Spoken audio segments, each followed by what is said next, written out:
पहले पीएम मोदी की डिग्री पर सवाल, फिर नए पार्लियामेंट भवन पर बवाल। आप सभी जानते ही होंगे कि पिछले कुछ दिनों से पीएम मोदी की डिग्री को लेकर बवाल मचा हुआ है। आम आदमी पार्टी से लेकर कांग्रेस तक सभी विपक्षी पार्टियां पीएम नरेंद्र मोदी के शैक्षणिक योग्यता पर सवाल उठा रही हैं। यह सिलसिला इतने तक ही सीमित नहीं है। अब सेंट्रल विस्टा प्रोजेक्ट के अंतर्गत राजधानी दिल्ली में बन रहे नए संसद भवन पर भी बवाल मच रहा है।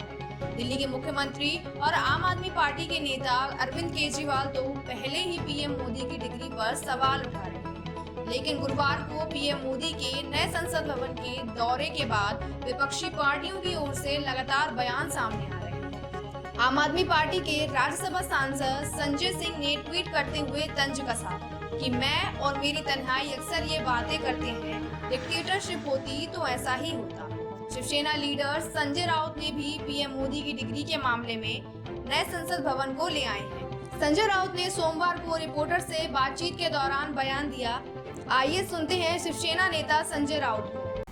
तो जो नया पार्लियामेंट प्रधानमंत्री ने बनाया है मोदी जी ने उसका जो ग्रैंड एंट्रेंस है उनके ऊपर लगाइए। उसमें छुपाने की क्या बात है? छत्रपति संभाजीनगर उसमें रहस्य क्या है? लेकिन ये जो डिग्री है आपको क्या लगता है, ये सच्ची है या झूठी है? क्योंकि अब प्रधानमंत्री जी ने सामने आकर बताना चाहिए। इतना ही नहीं, कांग्रेस पार्टी के लीडर जयराम रमेश ने भी शुक्रवार को ट्विटर पर नए संसद भवन की फोटो पोस्ट करते हुए ट्वीट किया कि नई संसद भवन पैसों की बर्बादी है। यह एक तरह की व्यक्तिगत घमंड परियोजना है। जैसे हर तानाशाह अपनी वस्तु विरासत को पीछे छोड़ना चाहता है, उसी तरह से यह संसद भवन भी तानाशाह की विरासत है। पिछले साल जनवरी में देश भर के डिस्ट्रिक्ट मजिस्ट्रेट के साथ हुई वर्चुअल इंटरेक्शन में पीएम मोदी ने कहा था, जिले अब देश की प्रगति की बाधाओं को दूर करने में महत्वपूर्ण भूमिका निभा रहे हैं।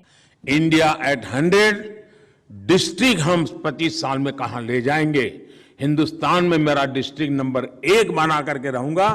कोई भी क्षेत्र ऐसा नहीं होगा कि मेरा डिस्ट्रिक्ट पीछे हो। कितनी ही प्राकृतिक मुश्किलों वाला जिला होगा तो भी मैं करके रहूंगा। साथ ही प्रशासन और जनता के बीच बन रहे भावनात्मक संबंध से सभी जिलों में प्रगति देखने को मिल रही है।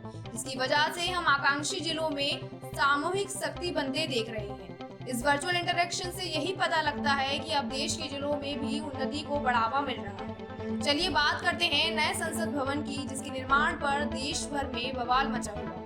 वर्तमान का जो संसद भवन है वह ब्रिटिश काल का है, जो कि लगभग 93 वर्ष पुराना है।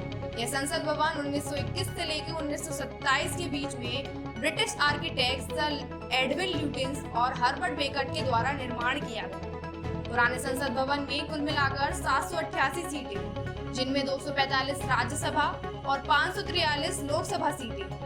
सरकार और अधिकारियों के अनुसार देश की बढ़ती जनसंख्या और परिणामी भविष्य के परिसीमन के साथ सांसदों की संख्या भी बढ़ सकती है। 860 करोड़ के बजट में नई तकनीकी और अत्याधुनिक व्यवस्थाओं के साथ 20,886 वर्ग मीटर में फैले हुए इस त्रिकोणीय आकार भवन में लोकसभा कक्ष में 888 सीटें और राज्यसभा कक्ष में 384 सीटें। अगर संसद में ज्वाइंट सेशन होता है तो 1272 सदस्य एक साथ सभा में मौजूद रह सकते हैं। इस भवन में कुल 4 फ्लोर हैं, जिनमें मिनिस्टर्स के ऑफिस और कमेटी रूम्स बनाए जा रहे हैं। नया संसद भवन मौजूदा पुराने गोलाकार भवन से 10% छोटा है।